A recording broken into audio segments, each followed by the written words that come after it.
Out of all the 37 mighty men of King David in the Bible, there are none that stand out more than his sister's children, the sons of Zeruiah, who were Abishai, Joab, and Asahel. These three were unmatched on the battlefield and constantly came up with war strategies which were quite absurd for the time. It always left their enemies completely confused.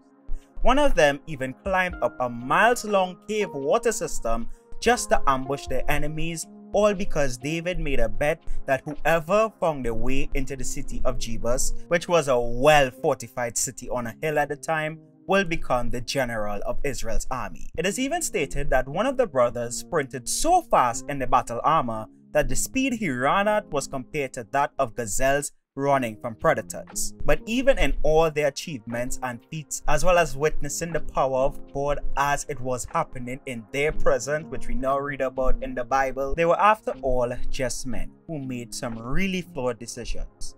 One of them died in battle for not following orders, and another incited civil war in a time of peace that led to David in his dying breath commanding his son Solomon to deal harshly with him. So in this installment and the upcoming installments of Unsung Bible Stories, we're going to be taking a deeper look at the sons of Zeruiah, who are often overlooked when people go through the life of King David, but they were all at his side throughout his entire life as king of Israel. Well, the ones who survived to the end of his reign. Starting with the eldest of the three, Abishai. When David was on the run being pursued by King Saul, he encamped in the wilderness of Ziph, where after some time the Ziphites sold him out to Saul. In an effort to capture him, Saul then encamped at David's last known location at the hill of Hachilah. In 1 Samuel 26, it says, David said to Ahimelech the Hittite and to Joab's brother Abishai the son of Zeruiah, "Who will go down with me into the camp to Saul?" And Abishai said, "I will go with you." So David and Abishai went to the army by night, and there lay Saul sleeping within the encampment, with his spear stuck in the ground at his head, and Abner and the army lay around him. Then Abishai said to David, "God has given your enemy into your hand this day. Now please, let me pin him to the earth with one stroke of the spear. I will not strike him twice." But David said to Abishai, "Do not destroy him, for who can put out his hand against the Lord's anointed and be guiltless?" And David said, "As the Lord lives, the Lord shall strike him, or his day will come to die, or he will go down into battle and perish. The Lord forbid that I should put my hand against the Lord's anointed. But take now the spear that is at his head and the jar of water, and let us go." So David took the spear and the jar of water from Saul's head, and they went away. No man saw it or knew it, nor did any awake, for they were asleep because a deep sleep from the Lord had fallen upon them. This is the story the popular term "touch not the Lord's anointed" is derived from, and we covered the entire story in a previous installment as well. But we see here the temperament of Abishai, always ready for war and being really war-minded and ready to take Saul out. Sure, he could have done it with one strike. He was boasting that "I could have done this with one strike, not two."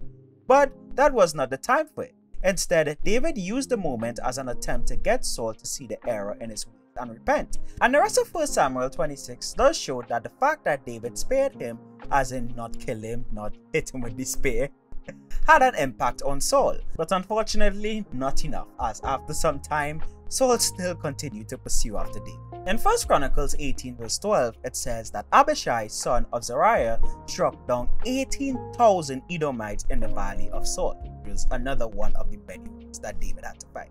In 2 Samuel 10, when Hunan, the son of the recently deceased King Nahash of the Ammonites, waged war against David and the Israelites, Abishai was critical in the battle strategy made by his brother Joab of splitting up the army to fight the battle on two fronts, and leading half of the army as it was seemingly greatly outnumbered. This is actually one of my the way they plan it out and the reasoning for splitting up and stuff, it was, I love it a lot. And it also was a war that was stemmed out of some shamefully shaved beards, which we did cover in another installment. When David was on the run from his son Absalom in 2 Samuel 16, and a descendant of Saul named Shimei cursed David, Abishai was one of those who was ready to slay him, but David told him not to. Reading from verse 5, it says, "As King David approached Bahurim, a man from the same clan as Saul's family, came out from there. His name was Shimei, son of Gera, and he cursed as he came out. He pelted David and all the king's officials with stones, though all the troops and the special guard were on David's right and left. As he cursed, Shimei said, get out, you murderer, you scoundrel. The Lord has repaid you for all the blood you shed in the household of Saul, in whose place you have reigned.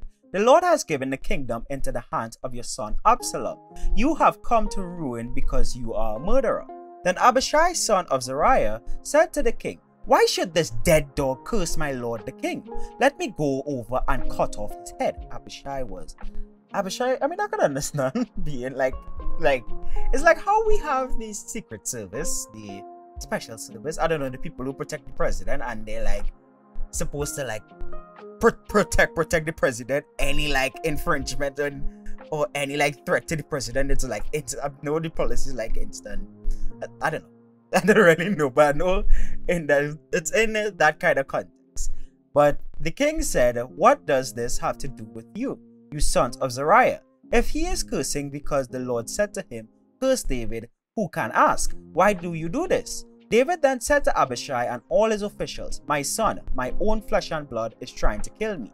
How much more than this Benjamin? Leave him alone, let him curse, for the Lord has told him to. It may be that the Lord will look upon my misery and restore to me his covenant blessing instead of his curse today.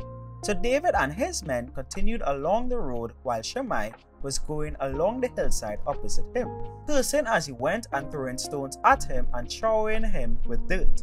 I do plan to do an installment on this account in the future, because one of the amazing things about this story is although Shimei did all of that, especially to go into what God allowed him to curse David, because I know people like to take that around, like, see, God could disallow evil and etc., or say that God tell the man to curse or something like that. One of the amazing things about this account in particular is that Shimei in the end came back and was repentant to David, and it showcases that if David had given give Abishai the opportunity to go and chop off his head right there and then, there wouldn't have been that opportunity for him to come back repentant to David for what he had said and everything, and actually got like a nice piece of land within the kingdom of David. And it just shows the temperament of David versus the temperament of Abishai and David. So yeah, that's just a little 2 cents on that part. I will do a feature installment on that, and the feature installment whatever month I actually get to do it. The link to that will be in the card at the top right hand corner of your screen. In the battle against Absalom's forces to take back the kingdom of Israel, which didn't take too long after that account of Shimei to happen, as seen in 2 Samuel 18, Abishai led one of the 3 divisions that went into the war. When Sheba rebelled against David in 2 Samuel 20, the army of Israel was completely entrusted to Abishai by David's command to lead them into battle. Abishai and some of the other mighty men also prohibited David, the king of Israel, mind you, from going into war, after he had to save David from almost being killed by a Philistine giant, according to 2 Samuel 21. Where we will read from verse 50. Once again, there was a battle between the Philistines and Israel.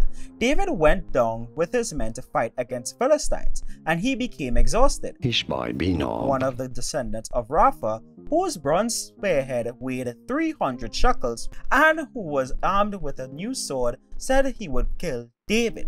But Abishai, son of Zeruiah, came to David's rescue. He struck the Philistine down and killed him.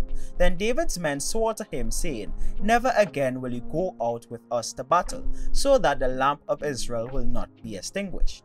And the final reference of Abishai for this particular installment, in 2 Samuel 23, it says, now Abishai, the brother of Joab, the son of Zeruiah, was chief of the 30, and he wielded his spear against 300 men and killed them and won a name beside the 3. A commentary that I came across that I really liked on something we can all take away from the sons of Zeruiah and Abishai in particular says, in these incidents we see how the sons of Zeruiah, brave men in fighting the enemies of God's people, did not understand the character of their shepherd king. As a shepherd, he will valiantly fight those who attack the flock, but he would show great compassion in gathering the sheep of the flock, even those who are straying. In this, David foreshadowed the great shepherd king, our Lord Jesus Christ. The sons of Zeruiah, however, could not discern the difference between the way of war and the way of peace. Whereas David knew to speak gracious words, they only knew how to use their swords. And in my opinion, we see something similar to that a lot in today's Christian culture. And I'm not referring to wanting to chop off people's heads and spare them. Different time period here. But more referring to what we see in online comment sections, especially with those of us that are ready to type paragraphs of refutations in comment sections, as well as keyboard warrioring anybody. We're always cocked for war and ready to draw our swords, and don't get me wrong, sometimes drawing swords is necessary, especially in today's world. But knowing when to speak gracious words is just as important. And there have been a lack of speaking gracious words recently, in my opinion, where people are getting outraged drawing swords at everything before assessing whether the situation requires the swords. Proverbs 14:29 says, "Whoever is slow to anger has great understanding, but he who has a hasty temper exalts folly." A very fitting scripture for the context. So yeah, that's it for this installment of Unsung Bible Stories. If you enjoyed to this point in the video, then why not consider leaving a like on the video and subscribing with post notifications, and even sharing the channel with others. On this channel, we primarily break down Christian and non-Christian fictional stories, but emphasis on those that have some sort of Christian theme, or with comic panels like this. "You did not pass. I was not worthy of judging anyone. She will work to become a god worthy of the name, while her heretical followers have an endless thankless penance to serve you. She will not make my mistake. We cannot judge a species in a single day. Judgment is ongoing. Your mistakes are cumulative. You should remember that every day when you wake in the morning, perhaps today is the day the species goes too far and the earth is doomed. Act accordingly. Every day is judgment day." But we also make more generalized Christian content like this video, as well as an initiative to do Christian creative projects ranging from making replicas of different places in the Bible to making small-scale video games based on Christian fictional stories. If you're looking for something else to watch on the channel, then be sure to check out the installment about Joab, which is available in the card right now. If you're watching this before that video is up, then check out another one of our Unsung Bible Stories installments.